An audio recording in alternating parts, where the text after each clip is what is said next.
You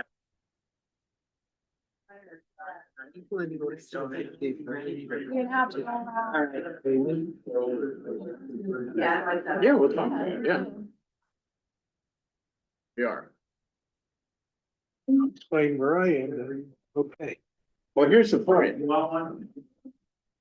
Our attorneys told us it'll cost us $50 million, maybe get $500,000. Yeah. I've been through numerous times. That's if you go.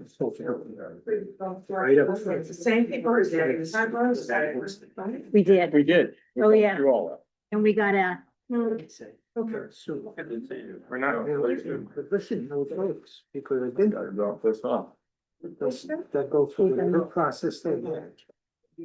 Then you could pay the same 600. That feels like money. Thank you. Looks like I would've dropped it off the offer, but I said, I wanna be on time. Okay, so. The IRS wanted theirs too, so I got the post office, same day. 15, right? Same day. Yeah, You exactly. can always give them. Well, Yeah, but there's another, here's what the analysis, the analysis, there's three parties responsible for everything. Number one is us.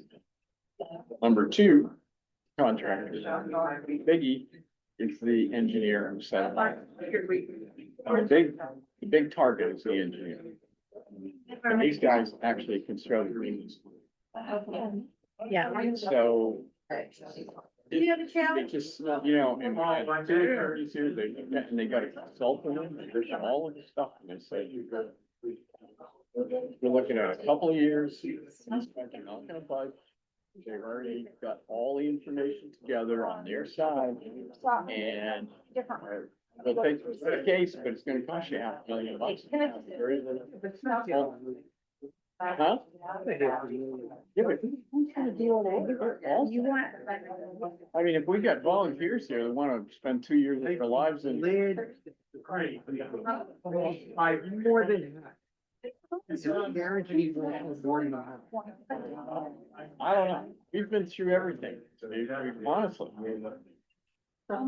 It's, I'm involved in a lot of bankruptcy. One of the big things here, a company will come in and buy the assets of the other. Don't come to war with a water gun, come in with a cannon. No, I understand. The other problem is we don't want to use.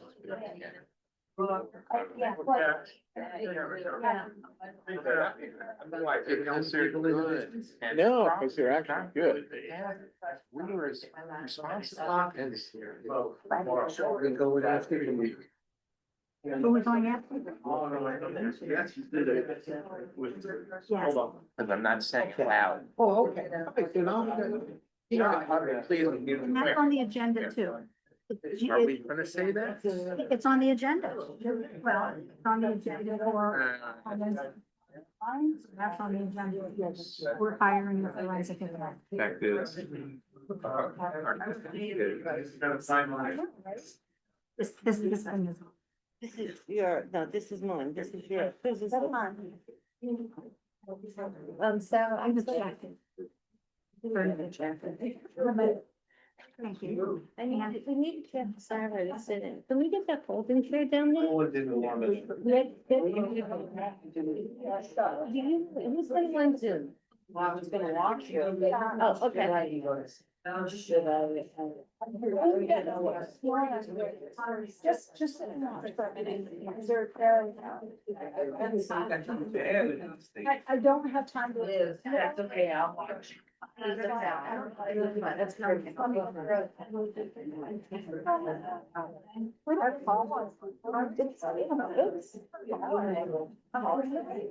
of here, because the meeting. Yeah. Yeah. And I spoke to Lonnie, I said, Dane is in my ear. Just they told her that they're in the car. Excellent.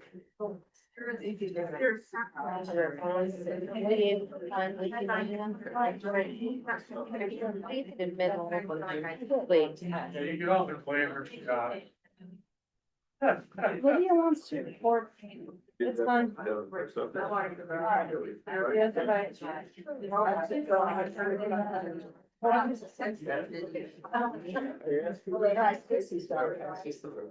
it?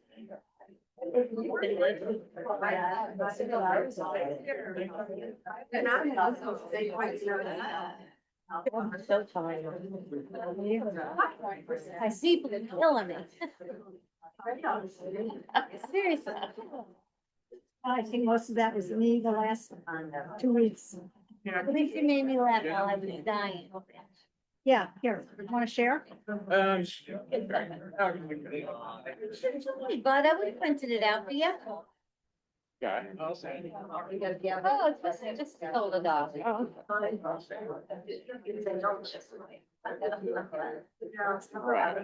It's gonna be small.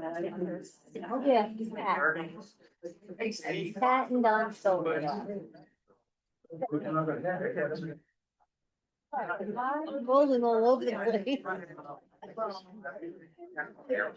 Yeah. I know you're muted. Now you and I can have a conversation. Alright. I don't know whose mics are gonna work, whose mics are not, it's a I know. mystery. No, we have, Everybody ready? 6, 7 board members present. Okay, we call the meeting to order. Get everybody's attention. Hello? Hello, hello. Okay, let's call the meeting to order. Okay, certify the quorum, please. Okay, we have in person, Bob Hanson, Robin McPherson, Robin Spicer, Chandra Ravanaka, Dean Kaplan, Bud Bristow, Harriet Overbeck. We have a full quorum. We have a full board. Full board. Must be up there. Wow. I'm just going through the, okay, notice of meeting. Posted and emailed. Okay, disposal of minutes from December 16th, 25. I have a change. Wait a minute, a correction. Yes, it was on, restore pay application 43. It says that we made a motion to table the amount to table acceptance of pay application till further notice. It was actually the following one for 604,000 that we tabled. The one for 222, we actually accepted and we've already paid it. So we did pay it. We will make that correction. Everything else I think is fine. Okay, so officers. Do we get a motion to approve with Motion. restrictions?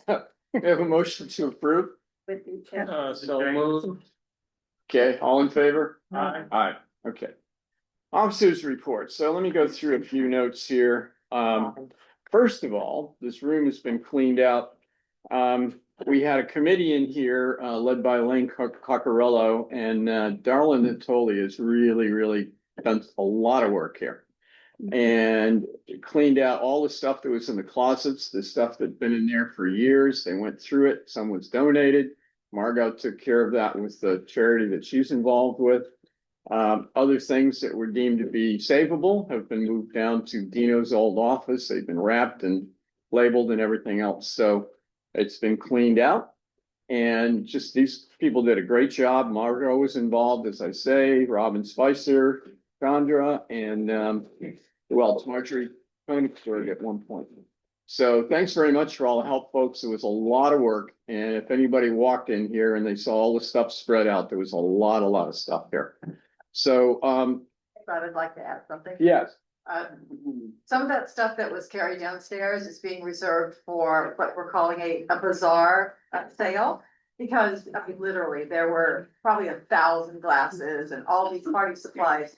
So we're just gonna have a little community sale, and any money that's raised to the social committee for events like we're having this Sunday, which is the little pool party. So we hope when you hear about it, you'll come out. Very good. Along those lines, we're gonna start some demo here, and we had a little discussion just 10 minutes ago about when it's gonna start. It was supposed to start tomorrow. I think we are gonna start tomorrow on this room. The next room next door, obviously, we've got pipelining in there. They're gonna clean their stuff out. We'll do a lot of demo. a lot of this stuff we're doing in advance before we even get a contractor. We've got folks, we're gonna pay for this, in advance. It's gonna save a lot of money. Lauren is, ramrodding this, and we're also going to take out ceiling tiles, for example, in here. We're not gonna have a hard ceiling, so they're gonna take the tiles out, they're gonna repair whatever's in the grid, take the lights down, and we have separate vendors that we are buying and paying directly, not putting on the contractor premium. And the ceiling will be done basically within a couple of weeks. So that's, I'm sorry? Part of it. 'Cause Part of it, that- yeah, that's- some of it has to come out still.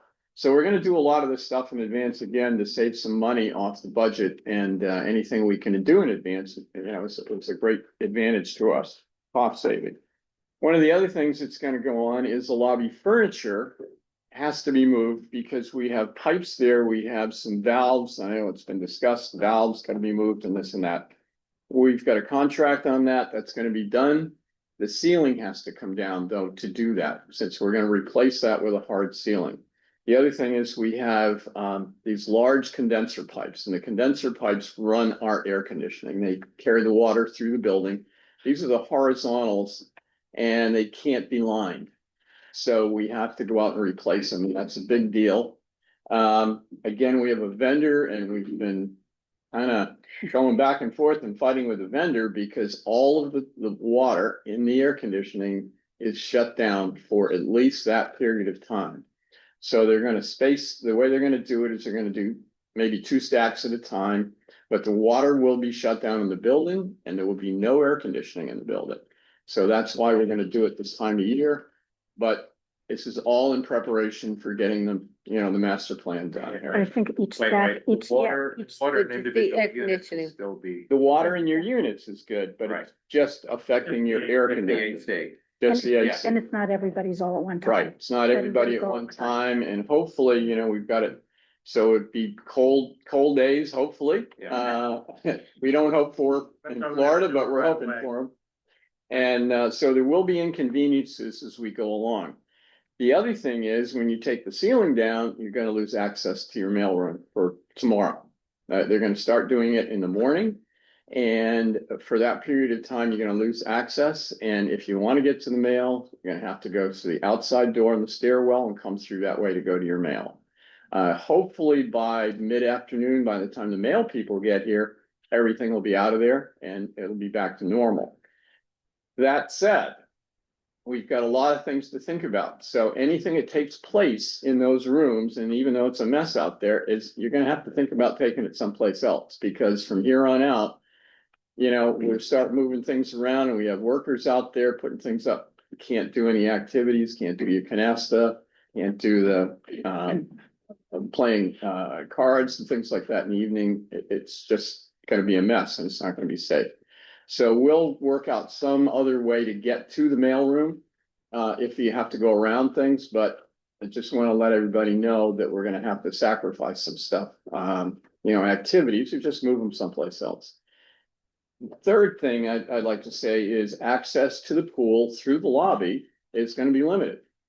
Because again, you're gonna be pulling it down, and there are gonna be workers there. So I think it's gonna be unsafe to go out through that. You can go out through the back entrance that goes, that's the vendor entrance that goes right into the pool, right past the garbage places there. You can go in or go through the gym or go downstairs and follow the brick road and go up the ramp. So very easy to get to, and it shouldn't be any. Okay. We're gonna talk about Lauren's coming today to talk. Yes, I'll go through. I'm gonna go through a little bit here. So the other thing is lobby furniture. Mhm. The furniture there, we're not gonna be using. However, it's Italian design furniture from the 80s and it's in nice shape. So I've contacted 2 places, Costi's, which is anybody who's been down at Antique Row. They have a beautiful building. They open once a year or once a month in the season. They also have auctions. They have looked at it and they love it and would like to take it and put it up in auction. So they will come and pick it up. If there are repairs to be made, they will do it. They take 40%, including, they're gonna include the transportation, picking up and cleaning, whatever has to be done. We get 60%. If you look it up online, and I don't want to build any expectations here, if you look it up online, some of those chairs sell for $2,000. Now, then they take 50% off of that. Do I expect to get $1,000 a chair? Maybe not. But anything we get out of it is a bonus. We'll put it into the social fund. And, if we get $5,000, $6,000, $7,000 out of it, that's great. Yeah. Okay. Good job. So we've got that going. So, yeah. Good idea, yeah, good idea. A couple of other things just to keep you up to date. Elevators, targeted to be complete at the end of the month. They had a crane out here taking all of their stuff off the roof, stuff they have to do in the shafts. So we're getting to the end of that. There'll be some punch list items, obviously.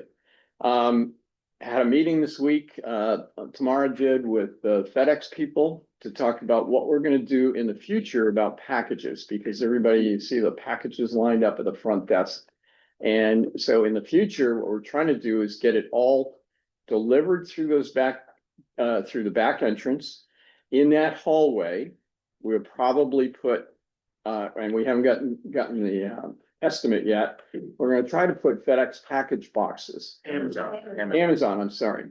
What happens is they come in and we have to pay for the boxes. When they come in, they will put your package in a box and they will send you an email and say it's delivered. You come down and pick it out of your box. And you get a code. You get a code, go into that box and that's yours. You pick your package out. If it's oversized, Every time. yep, every single time it changes. So similar to the one out here where if you got a big package, the mail puts a little key in your box and you go and you get it, one time good deal. So we're looking at that to move all those packages back there and have the delivery through the back. And we're gonna start it now because, we're gonna mess up the rest of this area so they can't really deliver it the same way they're doing it. Yeah, But we're aware that some people don't pick up their packages immediately.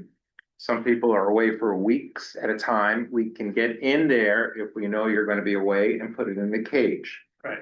We also know, no matter how good those boxes work with the Amazon issue, come December, we're gonna have overload. And we then will also get the front desk to help put some extra boxes in the cage. And we're just trying to solve the terrible problem the best we can. And it's not just Amazon, FedEx can use those bins or cages and so can UPS. So it's all of the suppliers coming. And It's if you just- lose your code or don't get your email, the concierge in the back and the front office gets the same code. Okay, so don't worry about it. We're old, we don't. Yeah. Well, this is no, if you're out of town, they can go get. Yeah, boxes. yeah. Right. Move it out. Okay. Yeah. It's just gonna be, if you've got stuff coming, you let them know, they'll take care of it. So we have a lot of these logistic things to work out as we go along, but at least this is a start. Think down the road now, when we start doing a real demo, you won't have access to mailboxes. We haven't figured that out yet. So we'll try to. We'll get there somehow, but this is the first step. Yeah, Yeah. that'll be interesting. And then I must say, so we're gonna have this meeting. We started at 3:30 today because we have a meeting with an attorney at all the board at 5 o'clock. So we're gonna, shorten it up a little bit for us. Then we'll close the meeting and then we're gonna have Lauren come in here, who's our OR for the renovation, and she's gonna update you guys on, We need. an initial schedule. Yeah, initial schedule. You can ask questions of her and, just to kind of get you excited about what's going on. I think it's gonna be a real positive thing. So that's, It's gonna be amazing. yeah. Yeah, it's gonna be, it really is. Yeah, I think it's gonna be great. So this time next year, again, it should be in brand new quarters here. So Yeah. it'll be pretty cool. Exciting. Okay, Exciting. next. Next. Okay, our operating balance as of yesterday was 1,402,341. Regular reserves was 412. and $90 dollars. Sorry, I should probably put my glasses on. And we have 500,000 in CDs in that account. The SERS reserves is 583,936. We have 750,000 in CDs in that account. SPA 3, we have 764,896. In Truist, we have 110, and we're moving 105 of that. It belongs in SPA 3. So 105 of that is going to SPA 3. So we'll have about $870,000 in SPA 3 and about the same amount in SPA 5. So all told, we have 5,393,852. We did not get a financial report this month, and that's probably more my fault than Castle's. I don't know if you remember, but 2 months ago, I looked at the financials and said, I've got a problem. And so we asked them to redo them. And last month in November, I thought they were worse. And so, I can tell you that the last 2 weeks, I'm impressed that Christine could even do a report today, because I have had her, the two of us have been on the phone with our accountant. We've been on the phone with our auditor. We're trying to figure out, it's just SPA 3 and SPA 5. The money is there. It's just not in the place that I thought it should be. And the financials are not reflecting the actual fund balances, which drives me nuts. So I have to figure out why they're not matching. And we haven't quite gotten there yet, but we just said, we'll do a draft financial maybe by tomorrow or Monday, and then we'll see if I'm happy. But it's me being not happy with what I'm seeing, and I have to understand the numbers, otherwise I don't feel comfortable talking about them. Comfortable is go up on the website, right? Yes, yeah, as soon as and I think the other financials did go up, even though I was not happy with them, but yes, they will go up. So, and I wanted to thank everybody. We've gotten so many assessment checks. I know you haven't gotten the coupons yet, but so many people have dropped off their checks. So just thank you, thank you, thank you. We renewed 3 CDs this month, and they all went into obviously our non-SERS and regular SERS reserves. I did them for 26 weeks, and I think the interest rate was 3.75%. And really, for quite a while, I don't expect we're going to touch those. At least I hope we're not touching those. And that's like the best interest rate is 26 weeks. Christine and I worked on the budget. And worked on the budget and worked on the budget and worked on the budget. We actually sent it out to the board the other day, and I think the board has looked at it, and I don't know that they had any real questions. We're not quite ready to finalize it yet. There are a couple of things in there. We got our appraisal for the building, and it actually came in at 144 million, I think. So we've sent it off to Andrea, who is our insurance broker. And we just asked her if there's anything she would want us to change in the budget now that she's got the appraisal for the building. So I don't know that we'll have it in time to approve the budget, but we sent it to her and said, please, if there's anything you can do. We've got a little bit less money in the budget for insurance, and I'm not sure I can bring it down anymore, but we did say to her, here's what we've got. Tell us what you think. We can't actually go out to bid yet because we're not close enough to the end of our and just if anybody actually does look at the budget when it comes out, there's a line in there for professional services. We didn't have that before, and the line in there is for the Colliers company that we hired as a project management company, and they're the ones that we hired for our railings and balcony, and they're also doing some air conditioning work for us. I didn't know where else to put it. They are professional, so I did professional fees when we actually do the balcony and the railings. What we're paying them will move to that project. So I took little less than 50% of what we actually owed, and that went in the budget. But that's a line that if anybody really looks at it, that's new for this year. We should have, when Colliers came in and we had a meeting with them, they looked at our air conditioner, because that was another thing that we actually asked them to do. And this guy's like, I don't know, has 40 years of experience in air conditioning. And he said, we absolutely do not need a second chiller, which was great news to me. The chiller that we have has 2 motors. And he said, even if one goes down, you're going to have the other one. He said, you don't need to even buy like a second motor to have on hand. The one will run it. And he also said the life of the chiller is 25 years, which I mean, I was told before it was 10. He said, no, it's 25 years. So we're gonna have $325,000 left over in SPA 3. I am not ready to do anything with it yet, but probably maybe by next month, March at the very latest, I will ask the board to move that money into reserves because we need money into reserves now. We're spending a lot of money other places, and I would love to get that back into our reserve account. You can also give it back to the unit owners if you've not spent money in an assessment, but I can tell you right now, we're not getting it back. It's going, so I just, you need to know that that's one option, but it's not one, what'd you say, Bob? I said we'll give it back and ask for it. Forget, it's just, I don't know anybody that's ever gotten it back. We actually need the money in reserves because we've been taking money and fixing our piping and everything else. So if I could get that $325,000 back into regular reserves, I'd be real happy. So I'm not ready to ask that yet. I want to make sure that anything we're paying has been paid out of SPA 3, and if we can move that money, and then I will close SPA 3. So that's going to happen. I'd like to get it done before the end of our fiscal year, which is the end of March.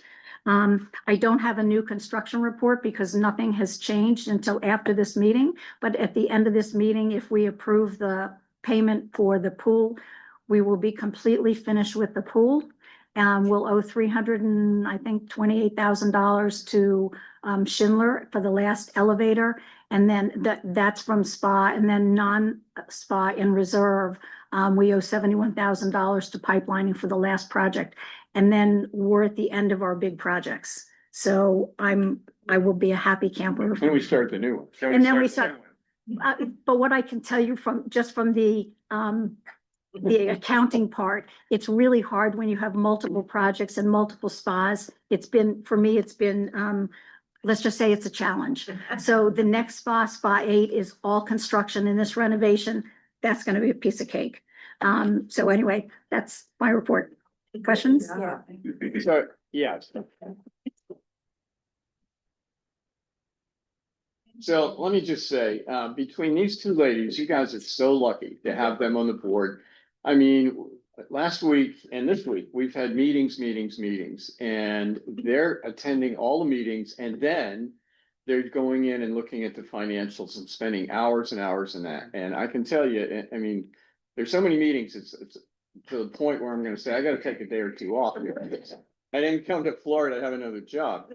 So anyway, so they're just working hard and they're just doing a great job. So very lucky, everybody.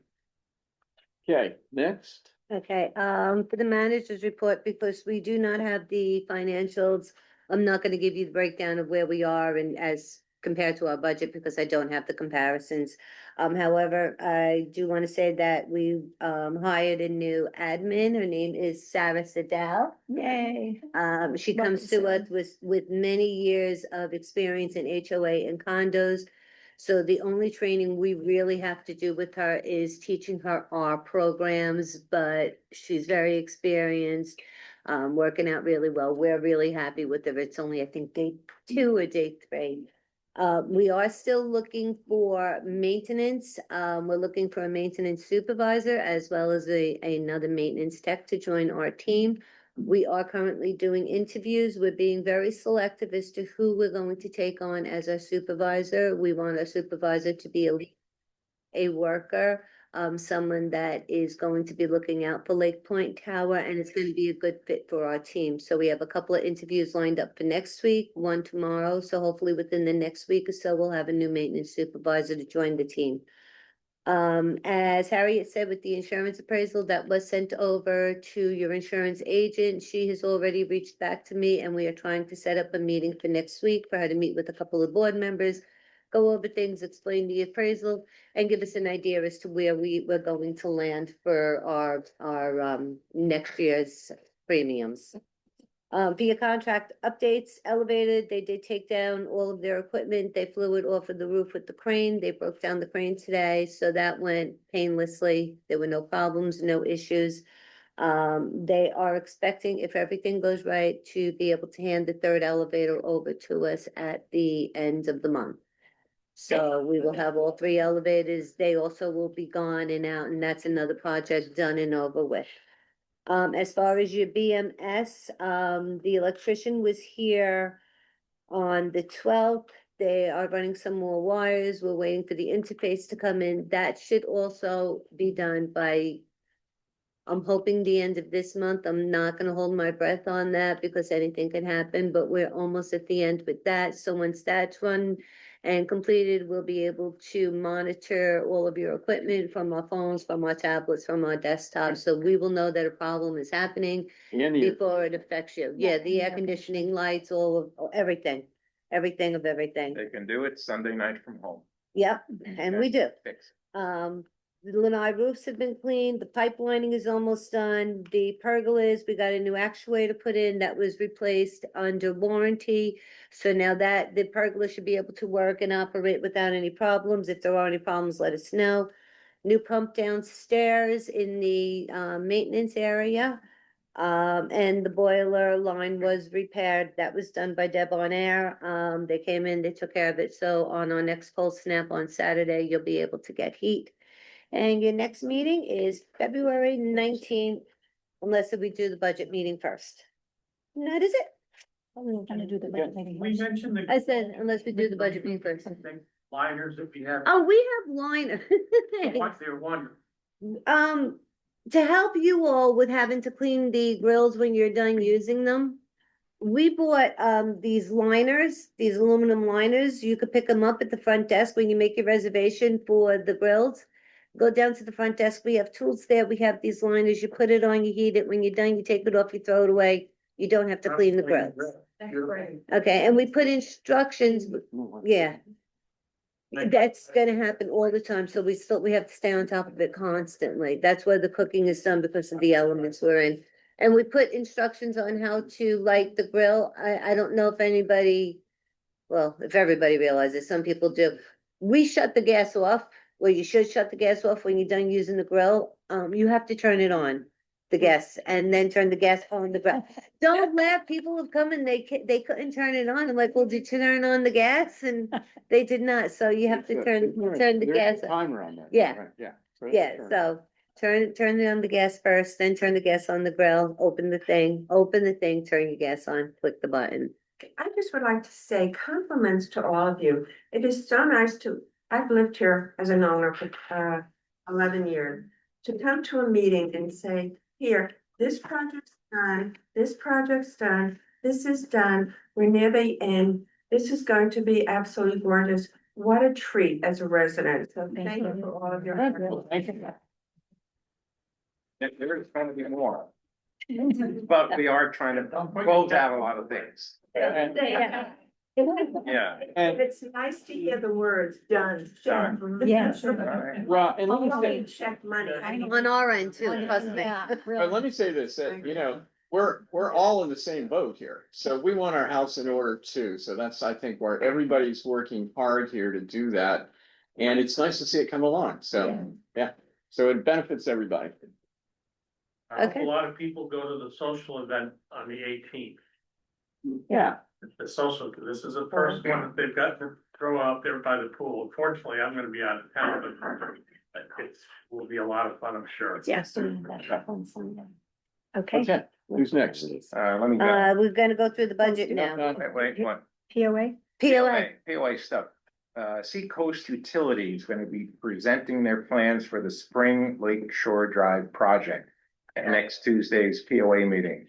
There hasn't been a POA meeting since October, so there's gonna be a lot going on here. And this is important. They're basically replacing an 8-inch force main. That's a sewer pipe. Yeah, All right, Lakeshore Drive, because it's reached the end of its useful life. And most of the work's gonna be done, from my understanding, right up top around the gatehouse, going through Harbor Village and maybe a little further beyond, underground. They're putting the pipe underground, but there will be some construction equipment on Lakeshore Drive. They're gonna kind of try to keep that to a minimum. And apparently Old Port Cove has a unique water system. Okay, there's master meters at each building, which is a responsibility of Seacoast. All right, the water pipes to and from the building are private. And so we have to deal with that. At some point, the pipes are gonna be addressed, and it's also my understanding that the POA will handle everybody's pipes, and they'll just bring up the maintenance to cover that, all right? It's not gonna be a Lake Point Tower issue. If you're interested, Tuesday, go to the meeting at 7. Okay, that's it. Okay, one other thought, and it just kind of came up here, and it's something I've been thinking about for a little while. Has to do with our maintenance through the POA. I don't know if everybody's aware, but these boats out here do not pay a fee for entrance or security or anything that we do on a quarterly basis. The reason that I was given many times is because originally the restaurant and the marina was set up as a yacht club. And everybody in the Old Port Cove that was part of the facility. And at some point, as people aged, there was less and less interest in the yacht club, and they sold off the marina part, and the restaurant eventually became part of that. And in doing that, it was sold off as common area, meaning if it's common area, we're already paying for all the maintenance and all of the security and everything else. But my contention is when it was sold off, it should have been sold off as private property. It's still considered common area for collection of dues going through the gate. According to their figures, 60% of the traffic that goes through gate is to the marina. Wow. So they don't pay anything. We've got boats out No, here. they do pay. They pay a little bit. I can't let this go on. Okay, go ahead. Anymore. We can't let people not know. Fine. And I'm gonna tell you as a slip holder at Safe Harbor. Yeah. Jim Nestor, who's the general manager, has actually shown me where they pay Old Port Cove. I can even break it down. It's like $60,000 or $70,000 for security. And then they pay way north for the extra parking spots that are right there, if you're familiar. Right along the, I guess you could call it the western side of Quail North. Okay. So I absolutely do know, and this came up before, not doing this to you, Bud, but. No, that's all right. You know, a few years ago with another board member, kind of making the same comment. And I did check into it, and I actually showed me they're on their computer. I totally agree with you.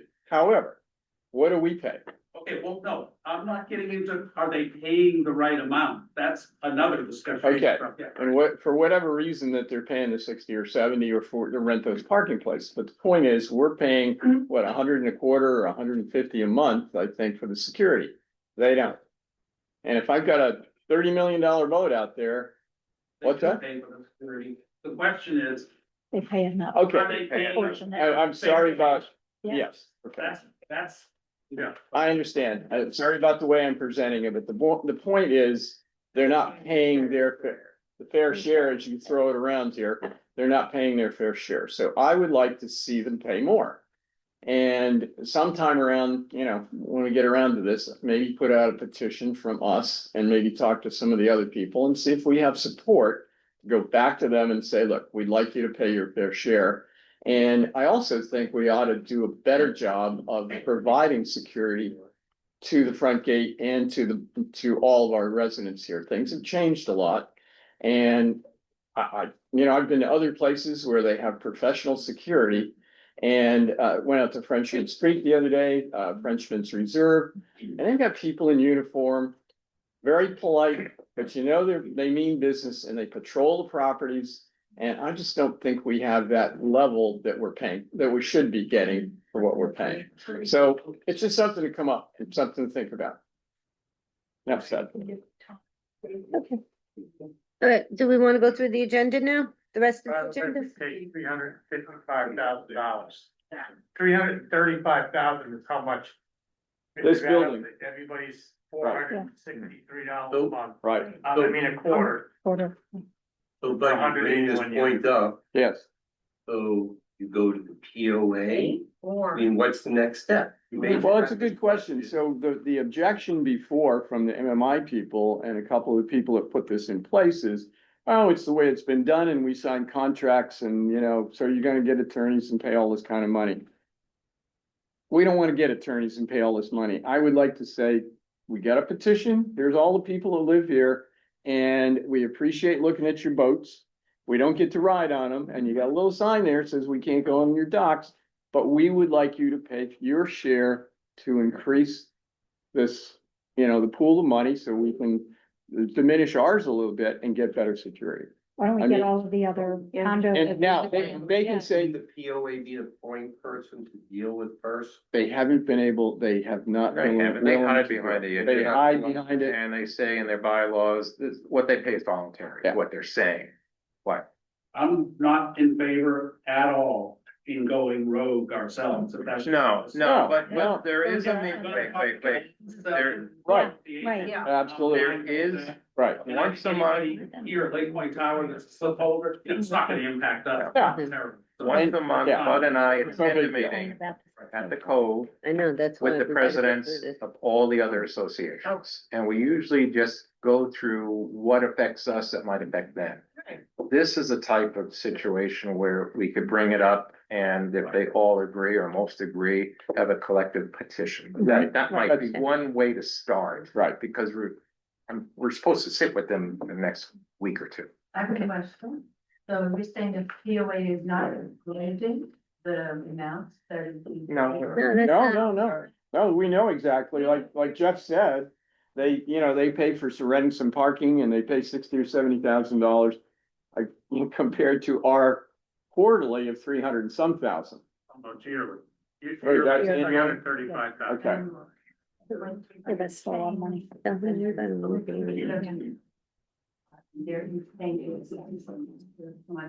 Everybody's paying the same amount, so we pay. Okay, so there's a huge budget involved here. What's that? There's a huge budget involved here.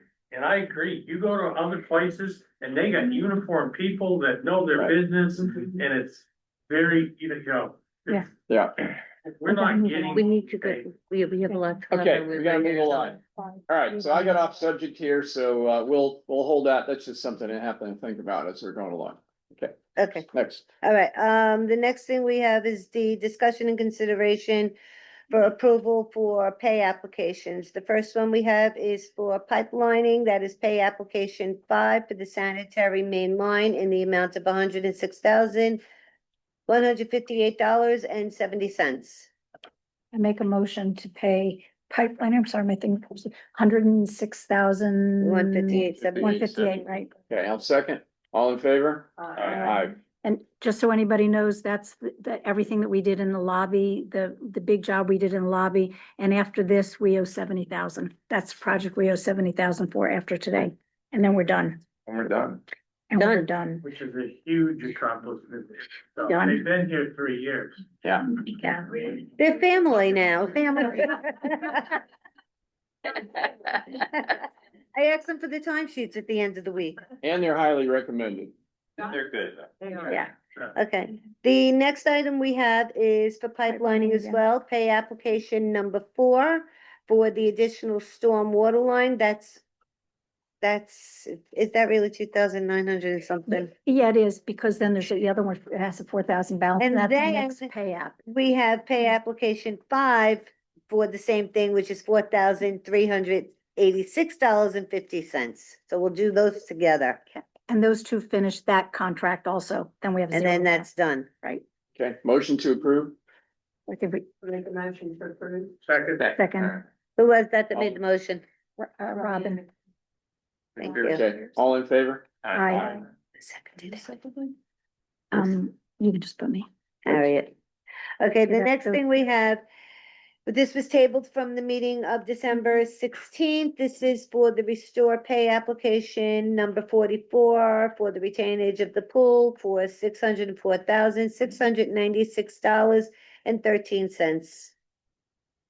Okay, I know there's gonna be some discussion on this, so. How you guys wanna handle that? Well, you need to make a motion. Make a motion. Make a Okay. motion, we pay the $604,696 with an explanation from our president. And Okay, I'm gonna second that. Me too. okay, all Okay, in favor? No, no, no, no, no. Good discussion. All right. I didn't even want to look up. I Okay. was wondering.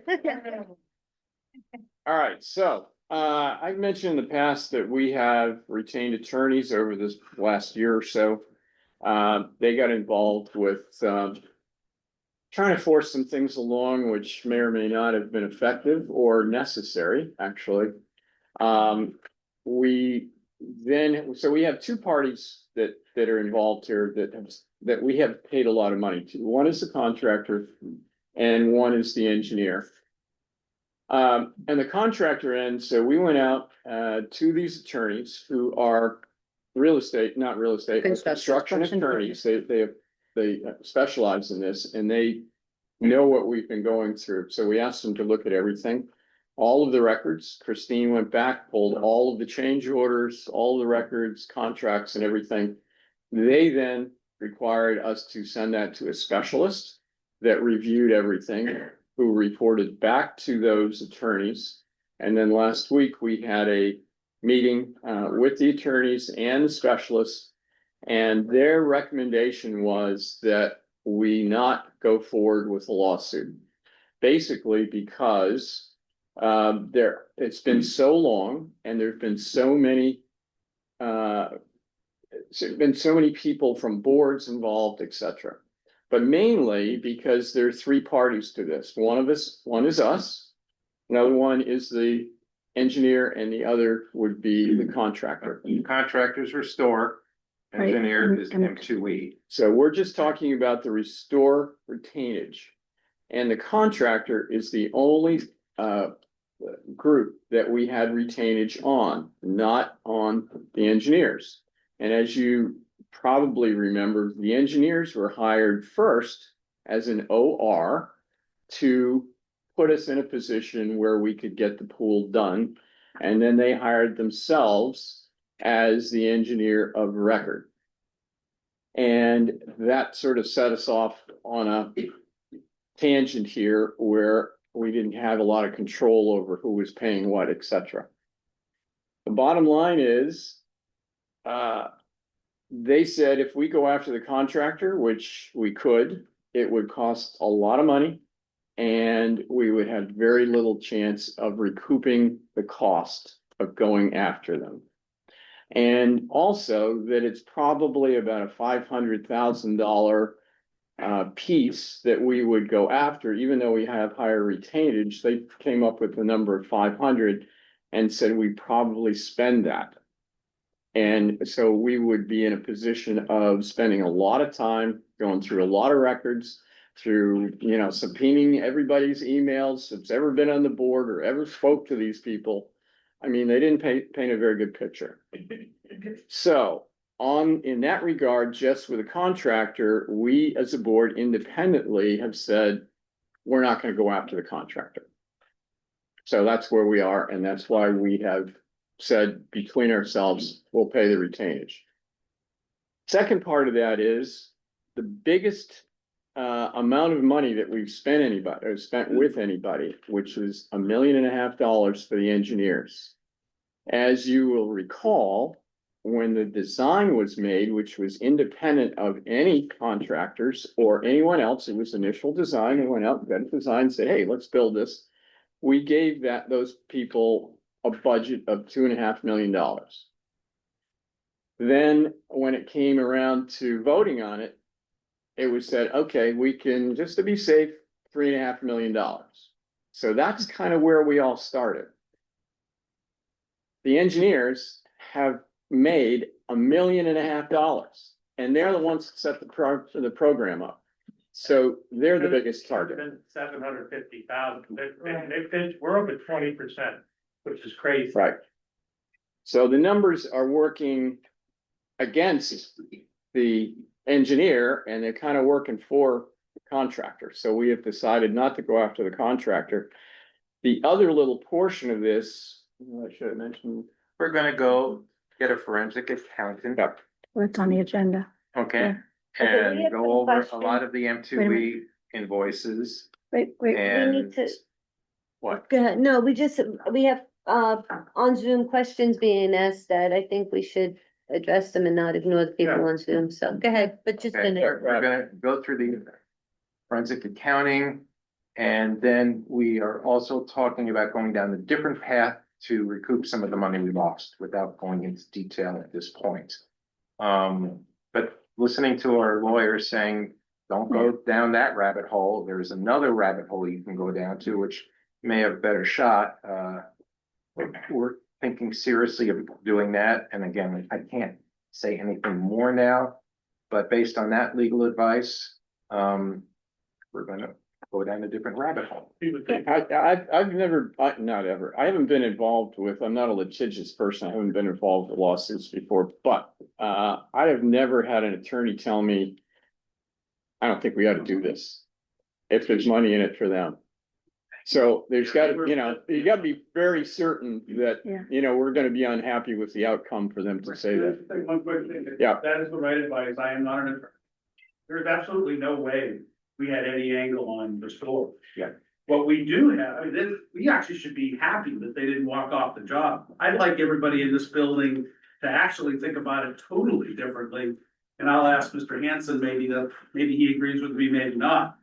They could have walked off once they found out that it was totally fraudulent. All the engineering information that was put in the bid package for all those in the room that understand that process was totally wrong. Yeah. And they had to be done. We're still thinking that they were bidding to the right information. It absolutely wasn't. So I don't think we should do anything other than be like crazy restore.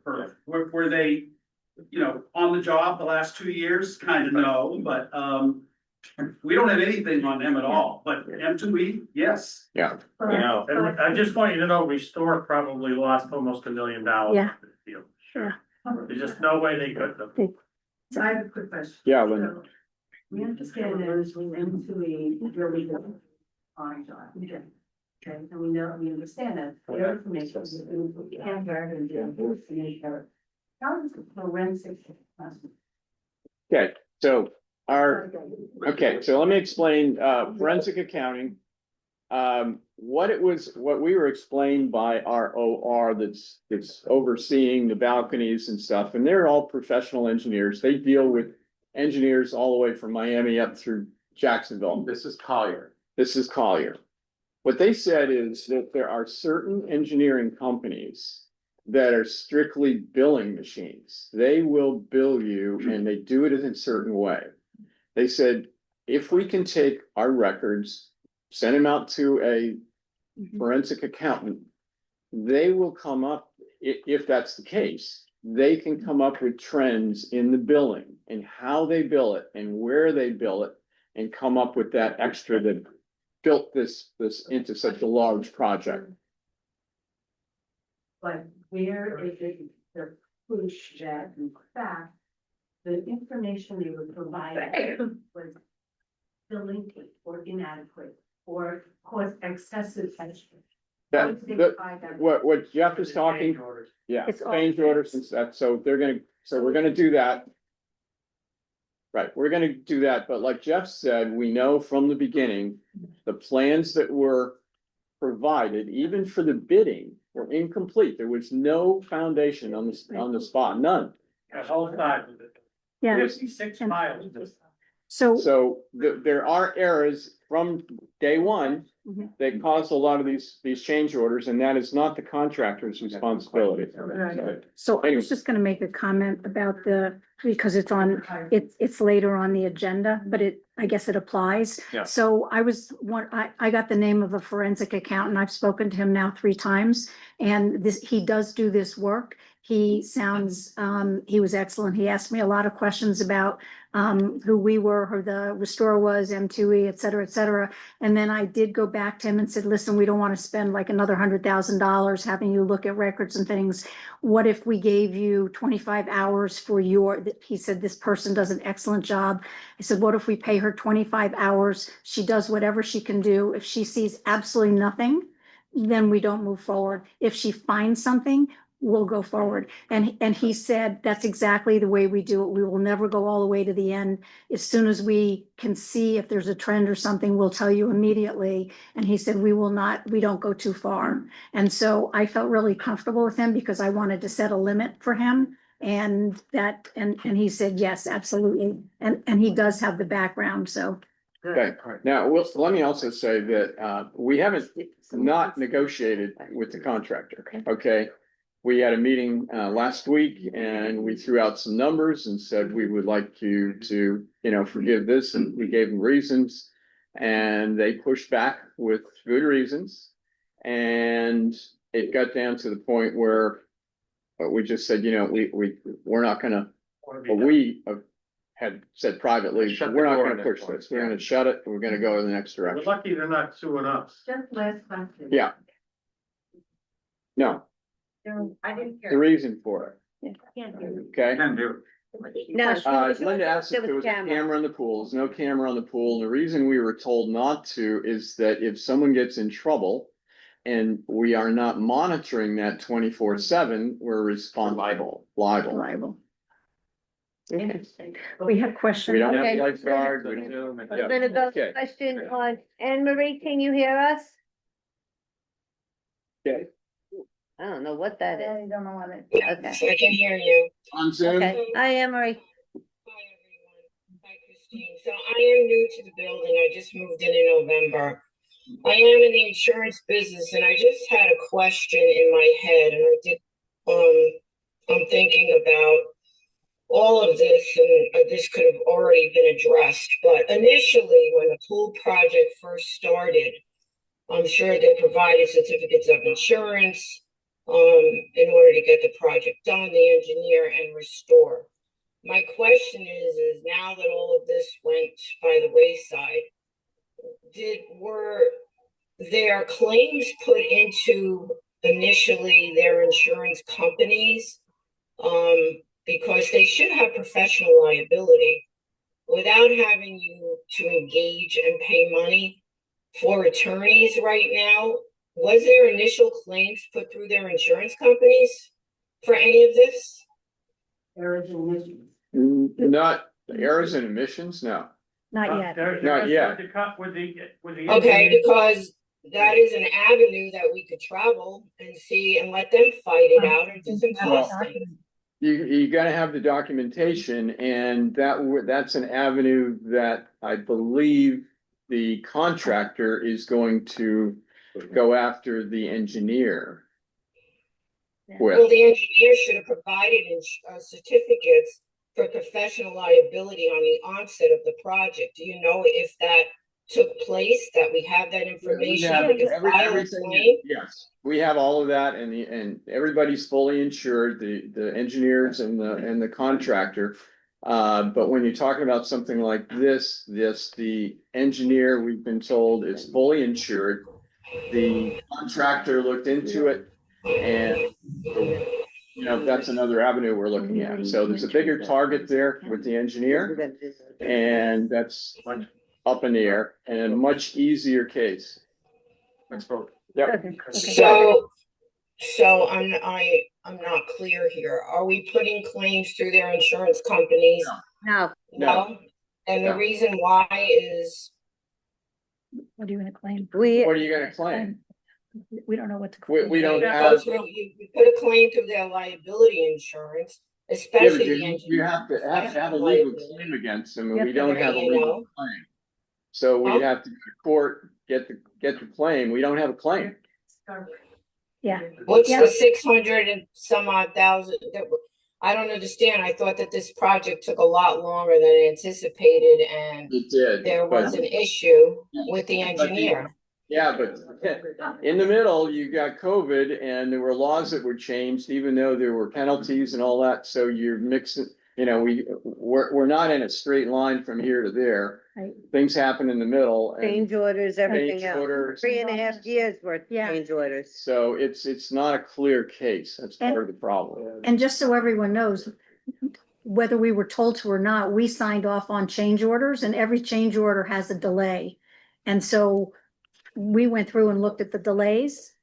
Everyone should also know that every single change order was signed off by M2E before Mhm. it came to us, signed off. Right. Yeah, so That actually- So you don't feel that they were liable in any way for No. anything? Not at all. not restore. we're the Not ones that- restore. And what about the engineer?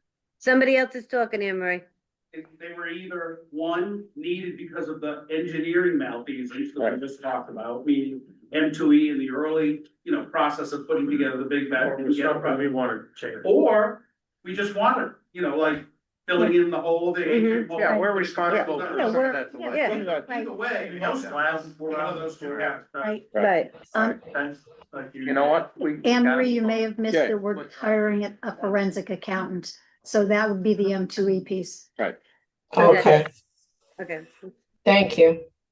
Okay, Linda, one more, and then we gotta vote, because we gotta move on here.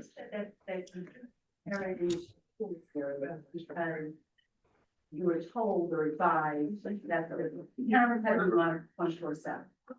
But those cameras that are placed throughout this complex of Old Fort Cove Lake Point Tower are not monitored 24/7. We have many other cameras, front door, back. I know, but we don't, this is strictly a pool situation. Why is it different for a pool than a front door What? or a driveway? That's just what we were advised, Pertain to this so, motion. Yeah. Okay, Yeah. we gotta Yeah. move Yeah, we on. gotta- Yeah, we have, About that just- later. yeah. And we will, Linda, we will, but I think there should be a camera in the front and a camera in the back that we could watch on our community television station that we're not using. we do have a community. I mean, it'd be nice to look out and see if your Right. friends are out all right, there. can we read Okay. the motion again? Yes, we got the motion on the table by Bob to pay the restore retainer application, seconded by Dean. Okay, Okay, All in favor? Aye. Okay, Excellent. we put that to bed. Okay. Next. There is no old business that I know of unless the board has any old business to discuss? No? Okay, good. New business. We already talked about the forensic accountant. Harriet had already brought that up, so I need a motion from the. Do you Make have? a motion to Yeah, motion. retain a forensic account. Now, do we want to Not- cap it? yeah, 25 $25. hours at $400 an hour is $10,000. Okay. Oh, sorry, Right. it wasn't even on. All in Okay. favor? $25 an hour, 10,000 hours. No, no, Dean, no. No, 10,000. $10,000, 25 hours. I have it written right. Dean made the motion. Who seconded that? Bud. All in favor. Okay, the next thing I have is I have a quote from 305. Power to change the lights out in the pool from being on a photo cell to a timer. 305 is the one who initially put the lights in and, the photo cell in. That was according to design. Now that we are closed out on the pool, and we have our certificates and everything. We would like to put those, I hope, on a timer. This way, the lights aren't on from dawn to dusk, You wouldn't be able to have a. all night long. You can shut it off at some point. It's a long week. Yeah, And the price to have that done is only $4,200. it's funny, it's only. Only. Compared to what you guys pay for everything, that's a bargain. Yeah, I'll make a motion to approve. and I'll second. Okay, One of All them. in favor? Aye. Excellent. Okay, then, the next one that we have is from AB Electric. This quote is to move the exhaust lines from the fire pump so that it is not going up into the lower units and it's just a horrible, horrible smell. Gary. Yeah, and With your deal. the cost to move that will be only $24,000. You can think tell, anyone's the pump, been out there when a on pump, Friday, when it kicks the off. generator We kicks don't want off, you that see this black, It's a Boom. fire pump. okay? And then it dissipates, but it goes in people's apartments, and by code, we have to do this once a week, okay? Cause we need a generator, so we're. Fire pump, Fire pump. Fire pump, fire pump. part of the, right. Where's he moving it to? I'm just going to click right, where are they moving the? They're gonna move it out to where the generator exhaust, which is on the grassy area, it comes up through the ground, you see a big pipe comes up over there. Over by Don Solidar's house. Yeah. Done. I know he's on. Okay. Sorry, Don. Can I get a motion on that, a discussion? Okay, motion to approve? Well, we need a motion first. Yeah, I'll make the motion that we approve it. We really need to do this. It's Yeah. very ugly. Yeah, Yeah, Okay, I'll second that then. okay. All in favor? Aye. all right. And then the last item under new business is again with AB Electric. This is in regards to, the condenser lines for having your, AC shut down. Originally, the original quote had your, AC shut down for 14 consecutive days. Wait, Which was in Florida, we can't do that. So we talked with Johnny, who's the owner of AB Electric, the board, and we met with them. We went back and forth to try and find an easier way so that you only inconvenience them maybe a day or two, I think. So what they came up with an idea to build things there and then shut areas off. But in order to do that and reduce your time of having no AC, it is going to cost $65,590 additional on top of the 300,000. on top of the 300,000 That's only the $65,300. only. Only, because we've already Five- approved the other. 590, because, yeah, Yeah. And this is the best thing to do, to fix the problem of being down for 2 weeks. we need this. Now, we're not Yeah. gonna have any more than a 2-day shutdown at any one time. This is important. Very important. and when just the, There, How did we not know this? when that's what I was just gonna say. I was just gonna explain that. done by our chief engineer. Yeah. When the proposal was initially submitted to the board, it was, they were led to believe that with this price, at this cost, it's gonna be a short shutdown. When, Dino had left and we met and talked to them, he's like, no, he goes, do you have that in writing? I never said that. So it kind of backed us into a wall because we don't have anything in writing. We don't want to shut you down for 14 days. This is what he came back with. We already signed the first contract, paid the deposit on it. So we're kind of unfortunately locked in. We can't go price shopping or anything like that at this He's point, not so. really holding us up, just doing it a different way. Sure. At our request, so that we have. At a high price. Way less instructed, and to me, better to do it this way, what happens? I have a question. And they're, and what's gonna happen is they have to spend more time, so they have to stage it differently, they're gonna prefab stuff, they're gonna put bypasses in, that's all Workaround. extra.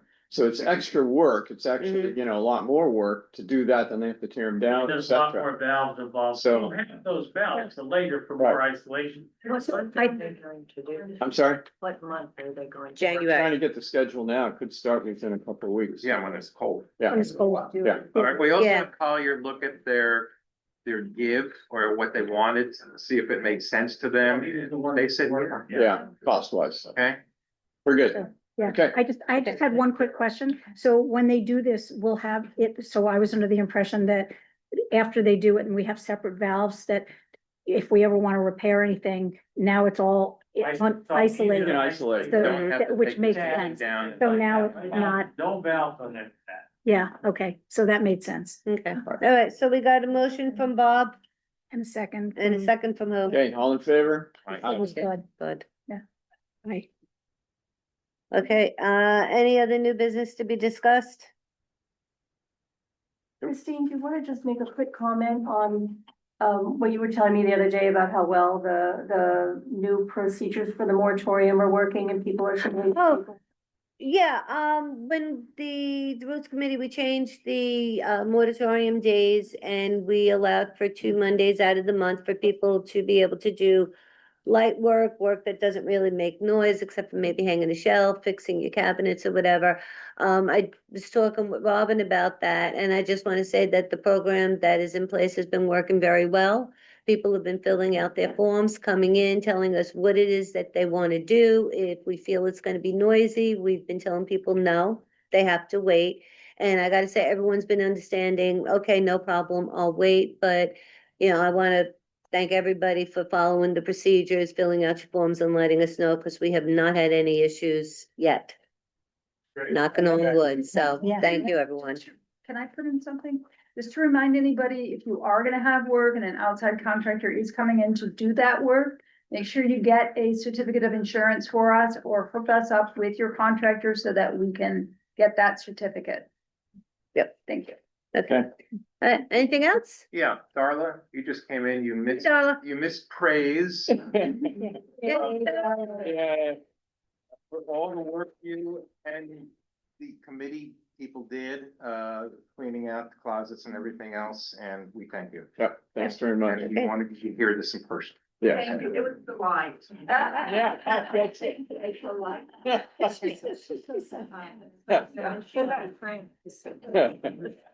Okay. Carla has a question. Carla, go ahead. There were, strangers in our pool area, Yes. which they did not have, We don't know if they were strangers, who they were, but some people said there was a couple that was in the pool with their clothes on as well as their shoes. And then went into the spa. And this, I believe, was after Look like hours. Frank. It was me. You look familiar? So we don't know who they were or what happened. There was no damage done or anything else, but We called security, yeah, security was called and, yeah. security. so how big is there? You don't. You can just walk in and We're gonna be getting new gates. Yeah. We don't, We're gonna put some gates on, we're gonna We're put gonna put gates some more on, gates. on the other ramp that goes down. We can't put any gates where it's wide open on both sides because that's a fire escape issue, believe it, on the deck. Okay. So what we have, you know, we've got the 42 inch railing, glass railings, which are by law and they're locked, but 42 inches, you know, I could hop over and do something, anybody else could. You know? gate on the So the walkway. gate is off of the ramp. Okay. What's that? The gate is on the walkway, it's not locked right now. Oh, well, should be, I don't know why that should. So, anyway, The restrooms are. Yeah, a little walkway there. the only other gate that we can put in is on the ramp, on the south ramp over there by Lanai 12. We just put a gate there that'll keep people from coming up there. Otherwise, we're gated. And that's all we can do with it. No one's gonna sneak into the pool from across there, I don't think. You know, they had one previously and you get the little one, you can't gate that, so. Do you think having a camera to document that? You know what? I'm just telling you what I was told about liability. So, Only walking that way. you know, but it has this. we're gonna, They're diving and hurt themselves. they snuck in, it's not our problem. Are you allowed to dive in the pool? You're not allowed I to. mean, somebody goes in, sneaks into our pool and ends up drowning in the pool, it's not really our problem. I mean, it is our Well, it fault. is. We can be sued, but It is, but we've done all. they could break in and What's that? break into your house and get hurt It's and a sue whole you. different issue Yeah. and discussion. Yeah. Yeah, okay. I know. Okay. Okay, any other business? I don't wanna rush it, but we do have a Okay. meeting with an attorney that we have to get ready for. Meryl. What? Yes, After we leave. we're gonna leave. Okay, can we get a motion to adjourn this meeting? I make a Okay, motion to adjourn Still the stay on. meeting officially, all in favor? Aye. Aye. Okay, so next, Lauren and Marilyn are gonna, here, no? Yes, there There they they are. are, Yes. stuck in the back. We're gonna go. We're gonna change, we got a meeting coming up, believe it or not. Yeah. Another one. Okay, everybody Another stay on Zoom because they're doing a presentation for the Non-stop. remodel. All right, thank you, everybody. Thank you, guys. Thank you, guys. Okay. Bud, is there any problem with staying here for a few minutes? No, Yeah. I really like to hear what. yeah, we've got a 5 o'clock. Yeah.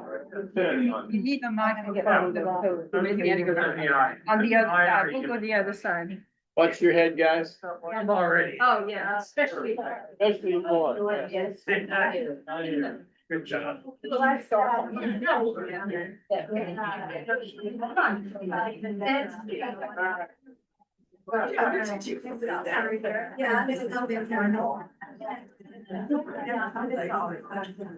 I did not realize.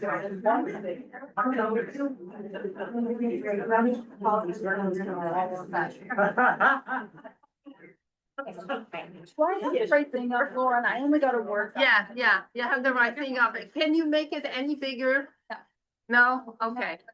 Let me see if I can. Maybe if it's in half. I keep her on, she may. All right. Okay, I have no idea. Okay, can you guys hear me? Are you, Yes, all right. So if you want to decide to stay or not, I'll tell you what we're doing. We're quickly answering a lot of questions because people are saying, where are we? Are we moving? What are we doing? How long is it going to take? So we just wanted to give you a top line idea of what we've been doing, and a map of between now and next fall, where hopefully we're having a party in this room. She's going to go top line. What? The party should be in the lobby, not this room. How about both? Yes. How about to be determined? It'll be wonderful if we have the choice and we can debate where of the 3 rooms we would like to party and maybe start at the pool and then move in, cocktails at the pool and move in. All right, so Lauren is going to take you, we've been very busy since you guys gave us the green light around Thanksgiving, and we will continue being busy. She'll do it sort of a top line because of timing, but if you have questions after she goes through, or depending on it goes, if you have along the way, we're very happy to answer the questions. The first stage is we've done a lot of work. As we move the stages, we have a lot more detailed work, but at least you will see the map of where we're going. So it's all yours. Okay. Can everybody hear me? No? Here, this one works. So, Oh, yeah, mhm. it should be. Working now? Yeah. Okay. I like to push buttons, so that was good. Okay, so Happy New Year, everybody. We just want to give you an update. We have made a lot of progress since we obtained the material change vote, so we're very excited about that. This is we do have, Can you hear? Okay, we will have construction Gantt charts that we will be updating as soon as we have the GC on board, critical path, all of that for your review. Right now, we have a top line overview. So just to give you a briefing, the areas that we're working on, obviously, as you know, per the material change vote, public space, lobby, motor lobby, corridors. Back of house is something that we added in. The back of house parcel room is the area behind the reception desk, behind the concierge. What we plan on doing is redirecting the package deliveries. And I think the area now is an employee lounge. That's going to become the new package room. So now She has the version, so don't focus them on that. This is the one version. we're done. Yeah. I don't Whatever, go continue. Okay, so anyway, what we're gonna do, right off the bat is we have our architect finalizing some plans, and we are going to create a parcel room where the current employee lounge is behind the concierge. That'll allow vendors to come in, drop off the packages, and not have to come all the way to the front desk. So you won't have vendors now coming and checking in at the front desk. So we've logistically trained that. This is something that we're gonna do in advance of the lobby actually being done. Because when the lobby construction is underway, we want things to be phased. And we want all of the normal property management operations to go through seamlessly. So that's kind of like a phase 1 preliminary that we're doing. We're also starting some selective demo in this room tomorrow. Because we just want to show you that, yeah, so the selective demo of which This is the last time you're in this room until next fall. we're doing everything just to get ready. And thank you to Darla, because I have to decrease our demo fee now because all the stuff is gone. But You literally changed the estimates an hour ago after reviewing the room. Thank you. Yes, Yeah. it was a group, yeah. so we're making every effort while we're waiting for the CD set to complete, to get the permit, the GC bidding process, to get selective demo done and get all of these areas ready to go into construction. So if you want to go down, we're currently in the planning and documentation phase, more than midway through. Our construction documents, all of our FF&E, fixtures, furnishings, and equipment, and finishes specifications will be to us beginning of March. No, yeah. No, you were down. Okay, so our planning phase deliverables, our construction document set, our CD package, this is what we put out to the contractors through an RFP. We're currently working on identifying contractors and subcontractors who will be engaging in our bid process. So we're doing everything as far in advance as possible, because as soon as we obtain that permit, we want to get in here and start doing the construction. We talked about the FF&E, you can go down. the back of house parcel room. This is something that we are going to start in March and finish You in went to- April. Yeah. It's back of house area, so there'll be minimal disruption, if any, to all of you while this is getting done. You probably won't even see it until it's completed. The motor lobby, we're planning on starting the motor lobby at the same time as the other construction, but it's going to finish much sooner. We're phasing everything out. So we don't want all the areas delivered at one time. We want to phase it out so you get some areas back more quickly. So motor lobby starting in May and ending in July. We'll also delineate the motor lobby so at all times it is fully accessible to all residents. So you'll be using one elevator in one phase, the secondary elevator in another phase. We don't plan on shutting down that area at all. And also what she meant is, we have two entrances in the motor lobby. So half of the time you'll use one, half of the time you'll use the other. Yeah, we will go over a whole logistical site plan because minimal disruption to residents is our top priority. And we'll be presenting that at the meeting where applicable. So this, again, high level overview. The lobby and social room construction is set to begin in May, and we put a completion of December. Now, when we say December, that's final punch, closeout documents, everything. And we're gonna make a push to get it done before as many of the major holidays as possible. But December is final punch, final demobilization. And then our corridors, we are planning on doing a model corridor in February. Now, let me explain model corridor. Model corridor, the purpose is to do all of the vertical finishes, all of the walls, all of the doors, the millwork, the baseboard, the ceiling. And the only thing in the corridor we won't be doing at this time is the carpet, because carpet is custom order, it's special order. We will have strike offs on paper. We will have carpet material samples. So we'll be able to show you essentially what the new carpet looks like against the new wall finishes and the significance of a model corridor to test the new lighting, the photometrics, and to establish the quality that we expect from the contractor. We'll have a level of skim coat, we'll have a level of finish, and this model corridor will actually be an exhibit in our contract to the painters or whoever is doing. So they have a standard set for them for every other floor. We're also going to do something pretty unique, and we're very thankful to the carpet company. Our corridor schedule is May through October. We'll be tapering the floors, so we'll be going top down. We may even divide up the building, so the penthouse floor and then maybe floor 10 have two crews going down at the same time to finish faster. And we're also getting the carpet shipped to us in 2 different shipments, meaning we'll be getting it sooner and installing it sooner. So our timeline of May through October, we will give you a more comprehensive schedule. You'll know well in advance what floor we're working on. If there are any special accommodations, we'll most certainly be here to address that. But we're getting very innovative with the corridors. Again, minimal disruption, done as soon as possible. And we're trying to have them finished before, all the seasonal people come back. So that's why October. When will the model corridor be available for people to just look at? February, end of February. What for? Still to be determined. We have to talk about that. We're taking bids. Looking for the bids in the project. Okay, any questions? Go. Oh, you had a question, right? Or did we answer it? I think we answered. Bob, you raised your hand. Conley. Yeah. Oh, did we answer it?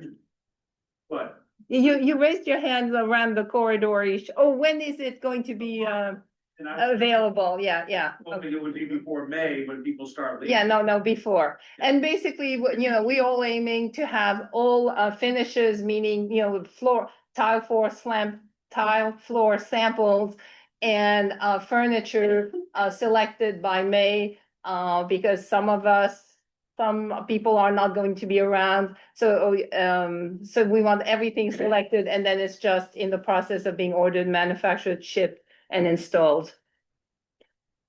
I just have a question about the window treatment. Have they decided or they're told or what they're doing to get rid of these?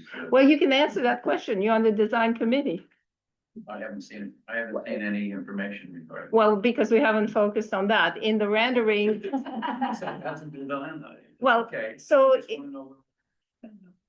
it's shown in the rendering for the marina room. We haven't decided here because this is a different you know, the marina room is more like a living room. And this is, you know, you have a game room, a boardroom, a library, so maybe we won't have the panels that you're showing, that's still to be determined. So a lot of the FFN&E that we haven't focused on yet. We will have the exact specifications and drawings if you want to see shop drawings and material specifications, beginning of March. So did you say the lobby's gonna be done December? Prior to, Well, we're hoping everything is done by December. yeah. The corridor, the motor lobby is basically coming first because it's the simplest. So if it starts in May, it'd be finished in July or maybe sooner. Then the corridor also start in May and be finished in October, but half of them may be finished earlier. That's how. And for lobby and social rooms to be finished, we're shooting for sometime in December, maybe earlier, but you know, let's say December. And we'll take, The reason why you went that way rather than the lobby first and order that.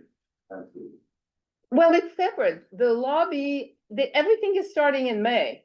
But the time to finish thing is, and you can answer that in more professional term than me, but I'm just saying as a resident, because I asked the same question, the motor lobby is not going to take that long. It's not very complicated. There's not that much to do. So if you start in May, you're done in a few more months. The corridor is a longer process. So you start in May and it'll take till October, and lobby and the social room is more intricate, more things to do. So it'll just take longer, but everything is being worked on at the same time, which is the logistical problem, because we have to make sure we come in through the lobby, we have access to mailroom, we can come from the garage, people can come in from the front door, and we're going to have lots of meetings on how do we handle all of that, and concierge and parts. I mean, that's the next stage after we have all the design approved and worked out. The logistics is going to be fun. and another reason why we're. Thank God she's done a lot of that and she has a lot of good ideas.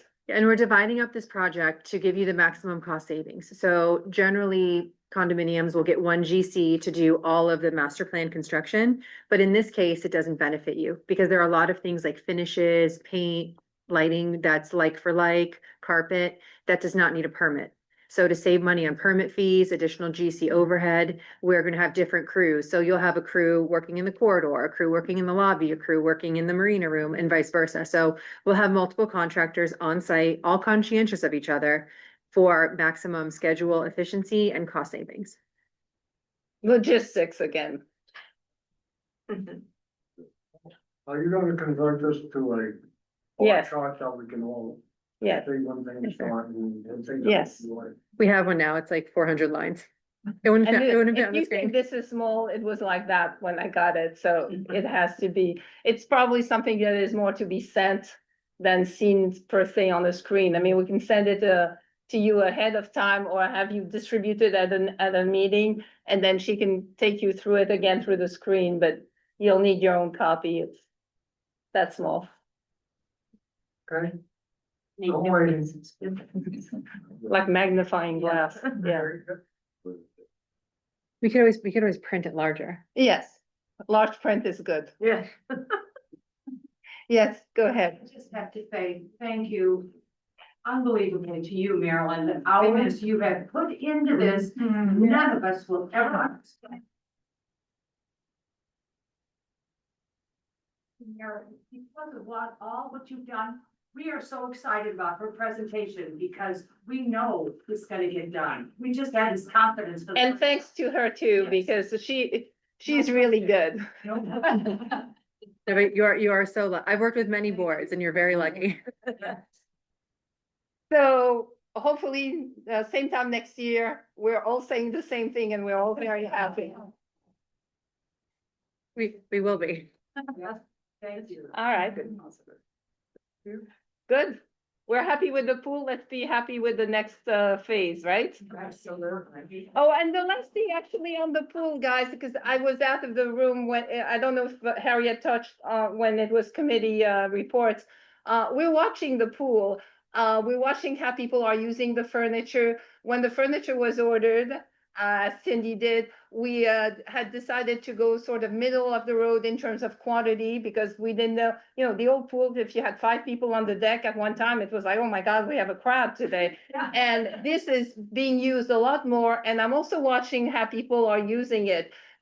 Some people are pushing it, the lounges in the sun, some people in the shade, some people are going here, some people are using it on the deck, and it's not necessarily what we had bet on. So right now we're in the watching mode to see, do we need to fine tune? Do we need a little more furniture? There's the front part of the deck when you walk out, this is this big open space, and there's a couple of couches, a couple of chairs.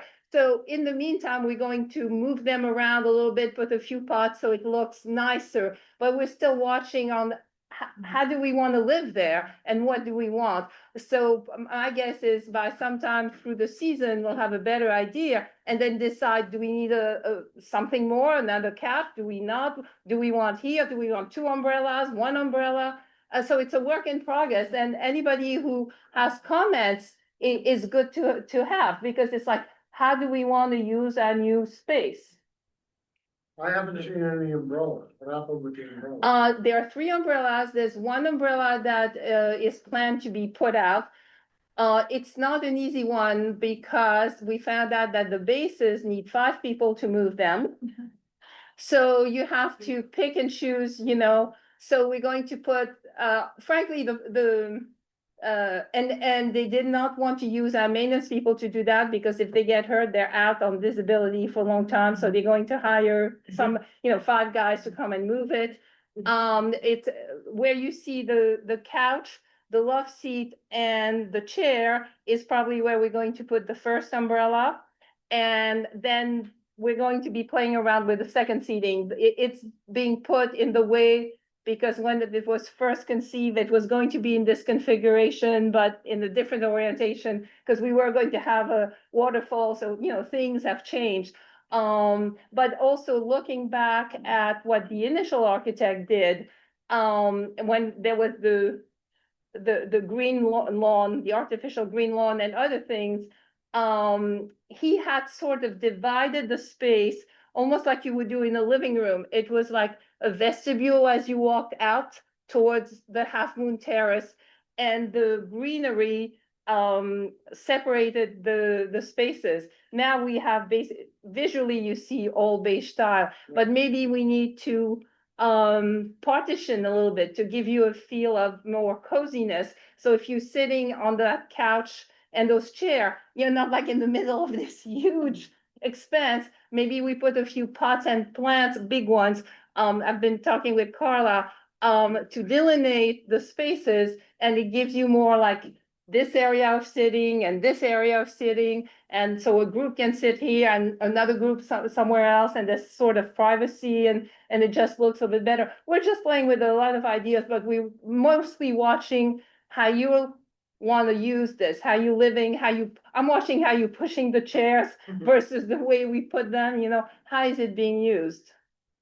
In one of the complexes that I was president of and had big construction, so I know what you're going through. They have big spaces that they use for different things, festivals and all of that. And they have nice big planters on wheels. To reconfigure the spaces. Reconfigure the spaces, and it really makes it very, very usable. So if somebody had 8 or 10 people, they might want to configure it differently, but the idea of plants and that, but that gives you a lot more flexibility. Oh, that's an interesting being on wheels. I actually can picture something, Okay, if I can find it. yeah, yeah. All right. So I do welcome ideas on the pool if, I would like to use it more, but why don't we do this? And, we can't do everything, and we can't spend that much money, and we can't please everyone, but we listen to all the suggestion, and then if there's a common theme, then that's the way to go. I don't know. Anything else on? One sounds amazingly impressive and fast. And she said, Good. will it be livable when all this is happening? I mean, to go from A to B. Well, it'll be a challenge. Well, not, I mean, what else do you want me to say, you know? If everything is happening. well, not necessarily, because you have the benefit, the way that your building is configured, that we would shut down, you know where your mailboxes are, you know, the access door from mailbox to corridor. We have the ability to shut down this whole area and get it done all at once. So if we don't have pedestrians, people coming in and out, residents, it's a much faster initiative to get it done. And then the lobby will be doing our phasing, because we still want to keep the concierge, the security. What I was gonna ask. So Where do they sit? yeah, the lobby, but you have again, the configuration of your building, it's very well done. I just wish you had a bigger concierge desk. But aside from that, your building is very well done. So I'm not gonna, I'll give you just a brief, like a tentative objectable thing that you can like visualize. So it could be a possibility that when we're doing the concierge desk, that you enter the porte cochere vestibular area. We have a temporary concierge desk. Now this is, don't hold me to this. This is just hypothetical. Right. And then we do a partition. Generally, we'll get like a plexiglass, like a white plexiglass partition in front of the concierge desk. One durable enough that construction can be going on behind it. It could be white, pleasing to the eye. We won't go so fancy as to make like a scenic anything because it's going to be so quick, but it'll redirect you to the area where you go to fitness center, administration, into elevators. So at all times, and then when we do the flooring area, it'll be just a very brief transition, but we're used to having contractors that work in hospitality.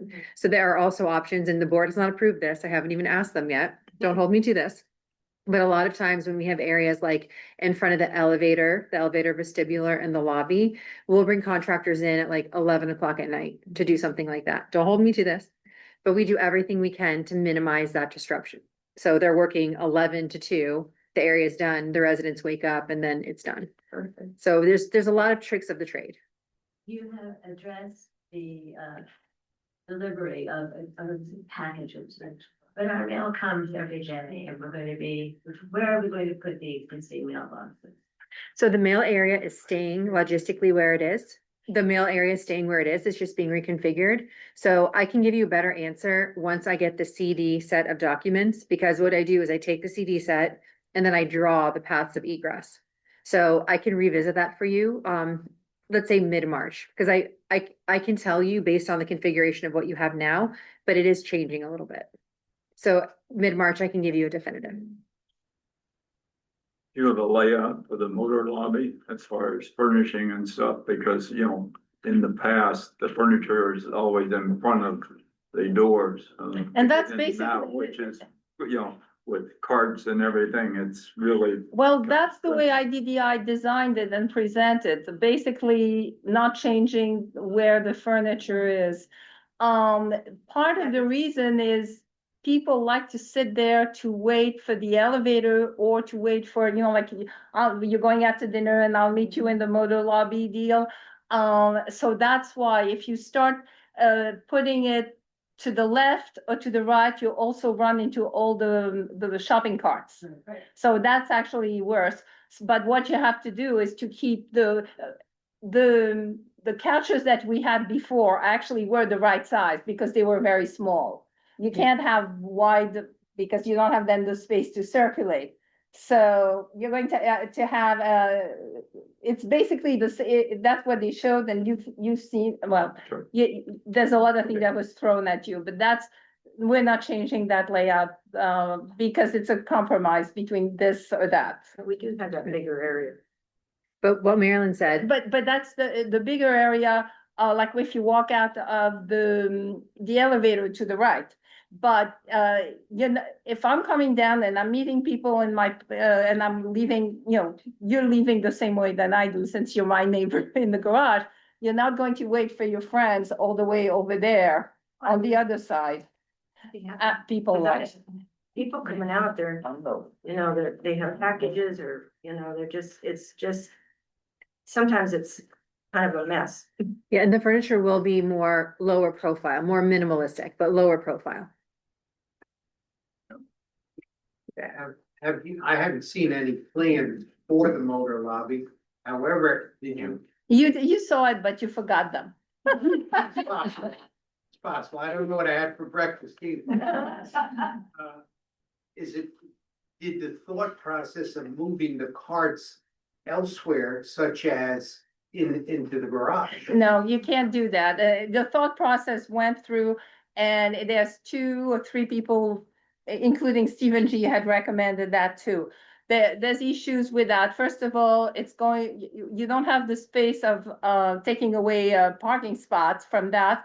And people, I mean, you all know how many times we don't have carts because people keep them in their spot.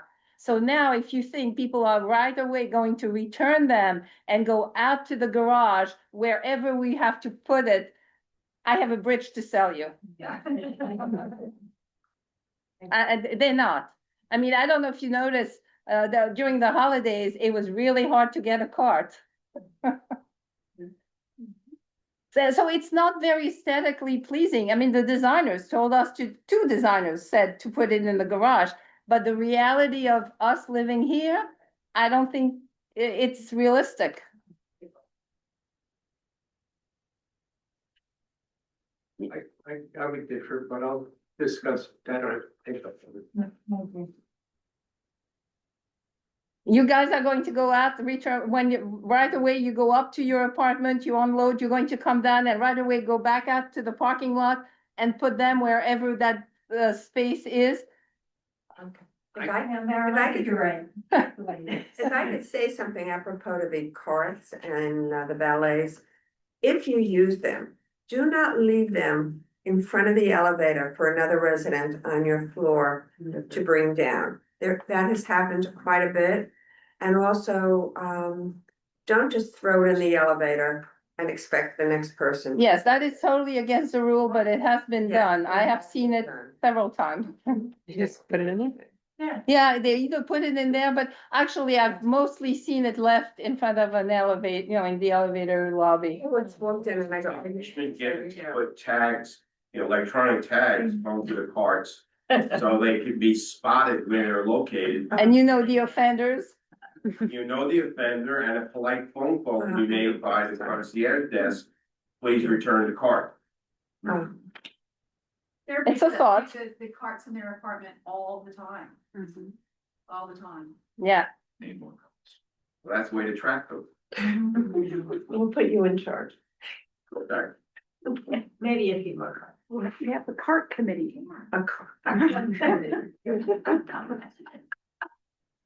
Yeah, I'm a rule enforcer and I'm a rule person, so I don't disagree with certain things like that, but I have experienced how it is very hard to get rules enforced around here. I mean, I'm the second person who called about the people in the pool, and I thought I was the first, and someone else had beat me, and it was not Carla because she was out of town. My husband said, "Oh, it was Carla." I said, "No, she's in Miami." And I see people in full clothing with sandals jumping in the hot tub and the pool, and they jump from where you're not supposed to jump, one of those platforms, which is dangerous. And so we're liable. It's also unhealthy because they go in the hot tub with their, sandals.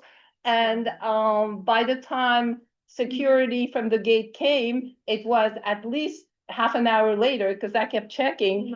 And by then they were gone. So, When did this happen? This week. I don't remember, the days are all going, but it was in this week. And it really irked me when I saw that from my balcony, but I'm a pain in the neck with rules. My husband tells me. So I guess if we could have the tags, we can look at the price. And I guess we would have to have the concierge call, hey, we noticed that your cart has been there for over an hour. Could you please bring it down? Yeah, but it's also more than that. It's simply educating all of us that we're a community. And these aren't rules. This is just a covenant of community living. There's certain things that we need to do for each other. So I'm a cynic.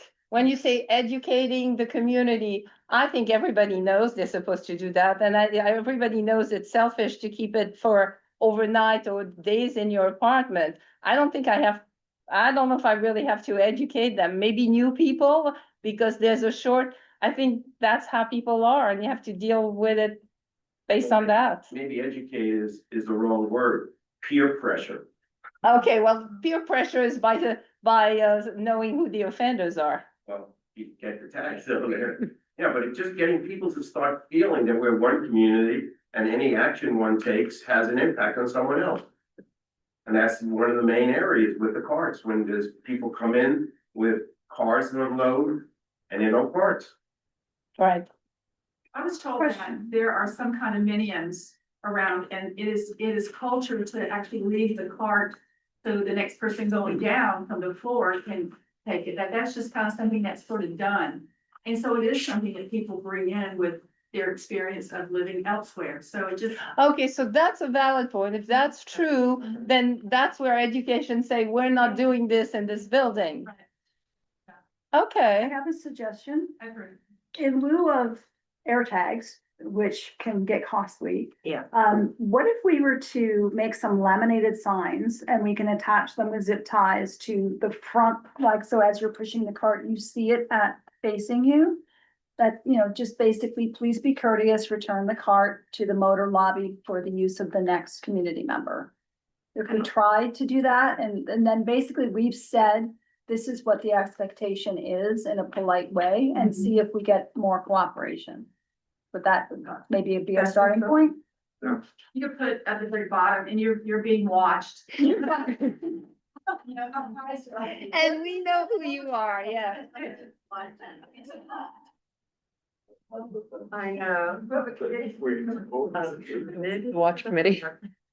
Oh, yeah, the watch committee. We can get the new watch committee going. Do it. But we are, another point, we are being watched, because if someone comes into the building with a fob. Someone will know exactly who came in at what time. Yes, we And do. if there's some way to, you have to put your fob onto a cart in order to get the cart out. No, That's gonna be expensive. no, Yeah. That's getting a little, Send out in your weekly, send out a gentle reminder. Please remember, out of respect for everyone else. We have Please older people bring the too, cart maybe. down. They have to. And with our immense cost savings from the renovation, we'll buy extra carts. There we go. well, actually, there's a plan of buying some nicer card, not, those silver and red thing. When we have a nicer, maybe in the dark color, something as unobtrusive as possible. In color. Probably the luggage first. Yes, yes. It's such a nice luggage cart. But you can get them. Actually, you should get a committee, Darla. A lot of hotels, there are hotel liquidators, and they'll sell those bell carts. And you can always, like, the bottom has the felt, a lot of it's maroon, but you can just switch out the felt. But you'll find a lot of hotel liquidators, especially here in Florida. So something you might want to look into. Yeah, that would be nice. And you can even if they're Oh, dinged yeah. up a little bit, you just put up the new carpet, and then the new curbing is just rubber. Yeah. So it's all the brass and everything metal that's expensive. You'd be surprised, the Boca Resort bought secondhand bell carts, the Boca Resort. Yeah. They wouldn't buy them new. So if they can buy it secondhand, we definitely can. Be a big upgrade. And maybe the wheels would work. Oh, yeah, Whatever. Yeah. that's a good thought. Steve, you kept raising your hand. Well, as a former liquidator Oh, commercial assets and a former chain retailer, we could train people, go out in the garage, do handstands, or deliver a cart or pick up a cart. And what you do it gradually. But for instance, we have three different forms. I mean, this is only the first floor. You take one size and you put it right near the door, but out in the garage. I could find the space.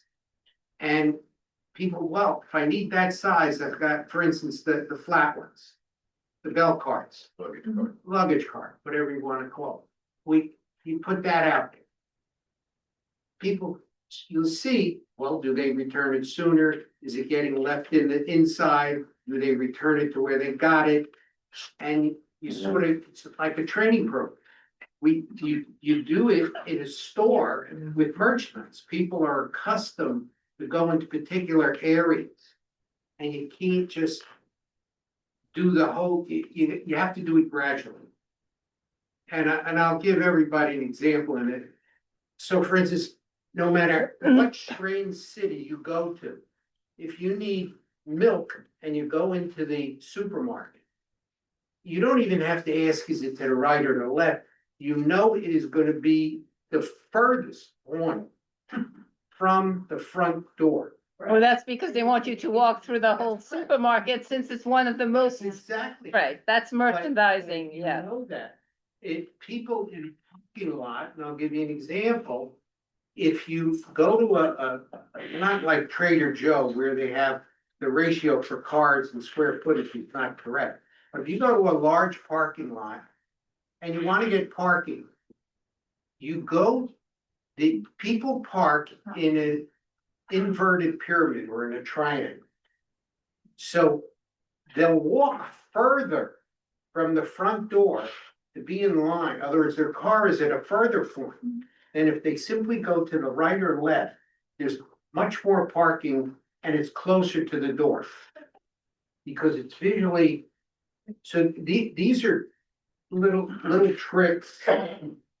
There's books full of how you can make people walking into a store will automatically, because most people are right-handed, are gonna walk to the right. So if you can if you want them to go to the left and you have some merchandise that you want them to see, there's ways to distract them from doing what they would, it's all, to them, it's. All right, Steve, I know all of this. I was in marketing, so I totally agree with this and, okay, finish, I'd fine, like fine. to play with one kind of cart in the garage and see if it works. You have also an additional issue here. We have two entrances.